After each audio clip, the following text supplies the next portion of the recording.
Hey guys, and welcome to the video for page style number 5.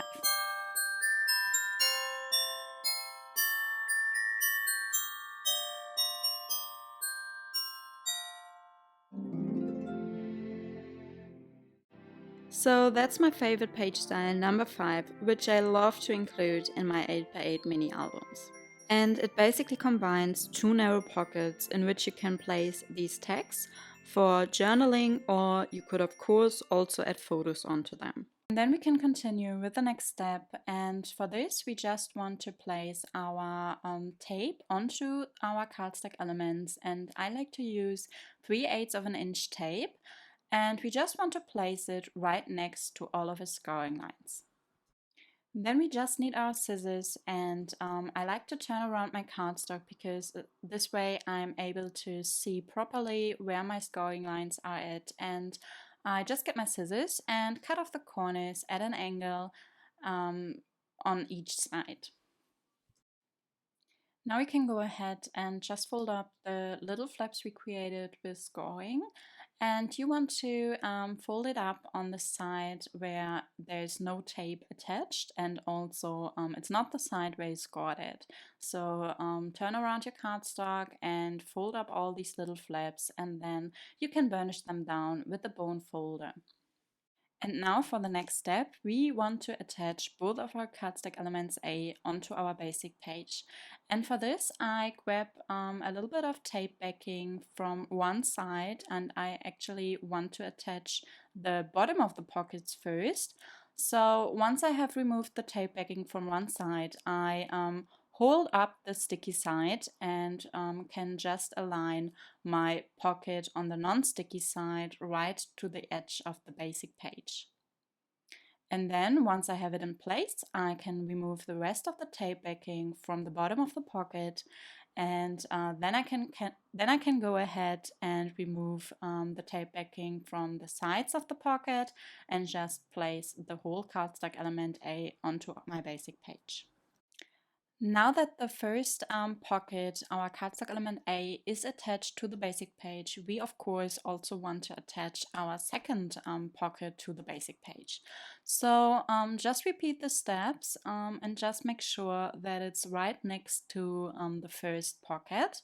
So again, remove the tape backing from one side, align it right next to the other cardstock element A, and once you have it in place, you can remove the whole tab backing from the bottom of the pocket, and then also you can continue by removing the rest of the tape backing and just place the whole pocket onto your basic page.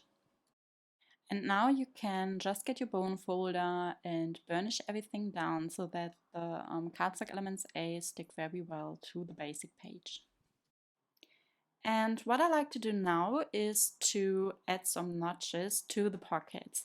But this step is definitely optional, so if you don't happen to also have a notch punch, you can just skip this page and continue with just gluing down the pattern paper onto your cardstock elements A. But if you want to include a notch as well, I like to place my notch punch in the middle of the first pocket, and then I get my pattern paper and I just slide it under the notch punch as well, so that I can notch both cardstock and the pattern paper at the same time. So you want to align your pattern paper right onto the edge of the cardstock element, so all the way up to the opening of the pocket. And then press down your notch punch, and this leaves you with a notch on both elements, and you have a perfectly even border around the pattern paper now. So just go ahead and continue these steps for your second pocket. And then you can get your wet glue and just attach the pattern paper onto your cardstock elements A. And I like to use wet glue because then I'm able to still move around my pattern paper and have an even border around my pattern paper. And I think you just need a little bit of glue, so I just place it around the edges of my pattern paper and don't put a lot of glue onto it. So now for the next step, we want to prepare our cardstock elements B. And as you can see, there's no scoring required for cardstock elements B, but we want them to be in the shape of tags. And for this, I like to use my Tim Holtz ruler, and then I find the middle of our cardstock element B, and from the middle I go half of an inch to both sides and just mark a little dot of the top edge. And then I also use my ruler to mark 1 inch from the edge. And this gives me 2 dots I can now combine by drawing a line from side to side and just get my scissors to cut off these corners. And what I like to do then is I use a little piece of pattern paper and I add some wider tape onto the back side of it. And then I get my crocodile and I punch some holes in them. But you have to be careful and leave a little bit of space in between, because after punching all these holes, I then get a larger circle punch to punch around the smaller holes, and this leaves us with these little circles with a self-adhesive backing to use on our tags. And now you see me using my ruler again to find the middle so that I know where I want to punch my holes on the tags. And of course, I should have done this earlier when I had my ruler out to mark where I want to cut off the corners, but I forgot. So yeah, I just mark it down, and I actually like to place my holes like half of an inch from the top. And then I just get my crocodile again and I punch the holes where I want them to be.